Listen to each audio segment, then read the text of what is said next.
Vishnu Jain, advocate, who's also the advocate of one of the petitioners, as I mentioned earlier in this case, Advocate Ehtesham Hashmi, is a political analyst. Gurdeep Singh Sapal of the Congress Party, Dr. Geeta Bhatt, academician, leans towards the RSS, Vinod Bansal of the VHP, and Maulana Masoodul Hassan Kazmi, Islamic scholar, all joining us on the show.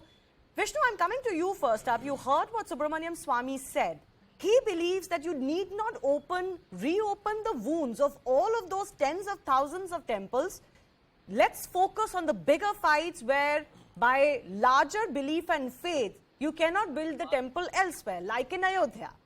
Why open up all 40,000 cases or open up the gates for all 40,000 cases to come to court? How would you respond to that? Because his position is different than yours. I completely disagree with what Mr. Swamy is saying, because we have to follow strict legal principles. Now, if one reads the judgment of the Supreme Court in Ram Mandir's case, para 116 and 117 of the judgment of the Ram Mandir case, it specifically says that the right and the legal obligation and the legal entity is bestowed upon the sankalp which is taken to build a temple. So, for example, today I talk about a temple in Dhar. There the situation is very deplorable. The members of the Muslim community are going and spitting on the Havan Kund, and the deities are present there. It's not just the question of building temple on the same spot. It's the question whether the same spot is a temple or not, and whether that temple is used as a mosque. That's the question. Then I'm giving you example of Dhar. Then you see the example of Lakshman Tila in Lucknow. You see the example of Qutub Minar in Delhi. Then you see the example of Taj Mahal. Then you see the example of Krishna Janmabhoomi. You see the example of Kashi and many more. Atala Mandir in Jaunpur and many more.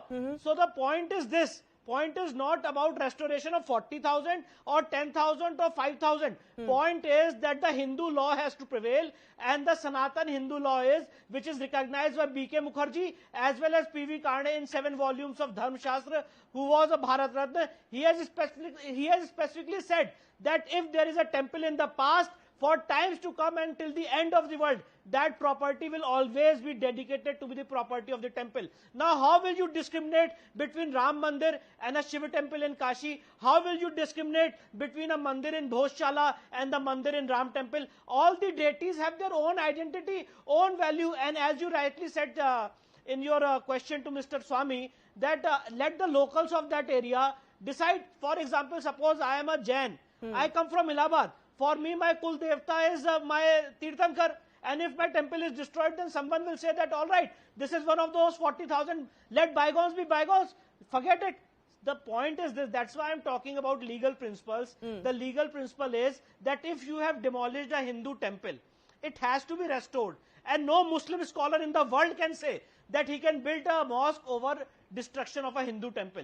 Because as per the Islamic law, to build a mosque, waqf is essential, and the waqf can only be done if it is and yet we see that all Muslim organizations continue to fight for those sites. That's a separate argument why this happens, because you're right. All Muslim scholars say you cannot destroy any place of worship and build your masjid there. But you're saying then that either this act goes completely, there is no midway, that Mr. Swamy is talking about, that you make an exemption for Kashi and Mathura after Ayodhya. This act goes completely or it stays completely? The point is this. If you will see the entire act, we have not challenged Section 3 of the Places of Worship Act.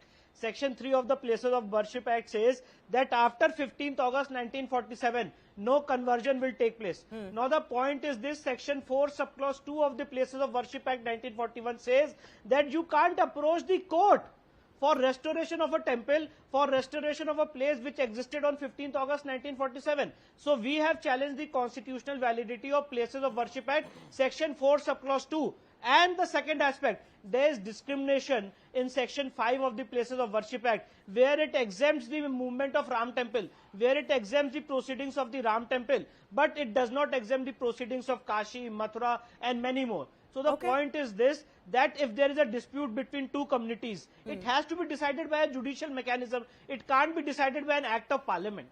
Okay. Gurdeep Singh Sapal, this act of course came into existence under a Congress government, and the allegation is it was basically to calm what the Congress felt were political or communal issues of the time. But was it fundamentally discriminatory? And that too to the majority Hindu community in this country and Indic faiths. Because ultimately, temples वगैरह किसके तोड़े गए? Hindus, Buddhists, Jains के तोड़े गए. How can you retrospectively take away the right from them to at least say that this place was my place of worship, and they can go in front of the court of law and say, please listen to our plea? How can that basic right to justice be taken away? Today, would you accept, Gurdeep Singh Sapal, that there is a time to relook at this act? Thank you, Shivani, and sorry for participating in a debate from a car, because I am participating in this Kanyakumari to Kashmir Padyatra, Bharat Jodo Padyatra. And today we met so many people, 100 people almost I have met. I think people are only talking of Mehengai and Berozgari, unemployment and hatred. I don't think anybody was caring about this case in Supreme Court. But coming back to the Supreme Court case, there are three things that you have been mentioning and your participants have been mentioning. You read out the petition in detail as if the petition was the judgment today. No, I didn't indicate that at all. Please allow me to make my point. Allow me to make my point.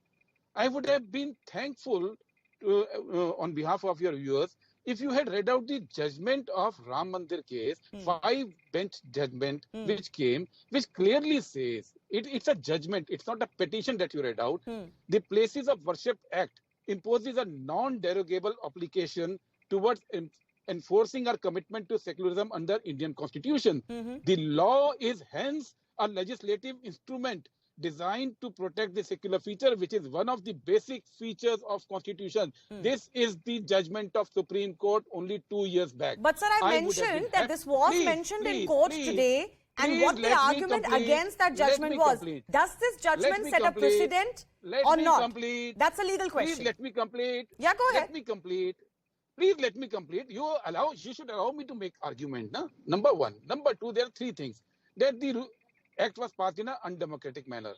That was a minority government of Narasimha Rao. It was debated for 3 days, which is the maximum that any act can be debated in parliament for 3 days. Now you cannot say that act was debated only 3 days, so it should be cancelled. Last year, Modi government passed 15 acts in 10 minutes. Will you cancel all those acts on that ground? So this ground is not tenable. Second thing, you say it's an arbitrary date. So what should be the date?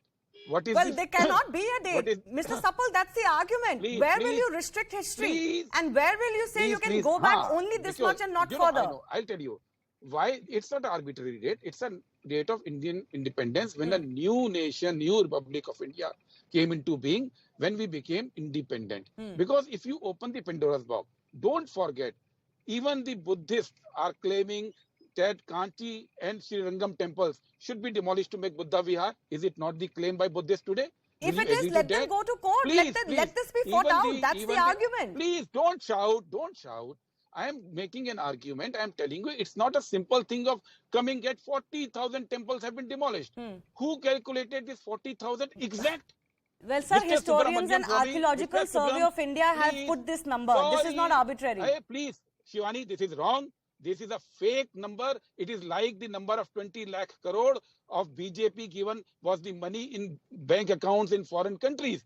Before 2014, come on, don't make this political, sir. Many historians, including Sitaram Goyal and Archaeological Survey of India under the British at that time, have put the number, the figure of temples destroyed in India to tens of thousands. You can quibble over 30,000 or 40,000. Please let me complete. Okay, finish quickly, please. Please, that 20 lakh crore black money was a task force formed of Ajit Doval, who's the NSA for last 8 years, and Lal Krish Advani ji. So it was also a committee.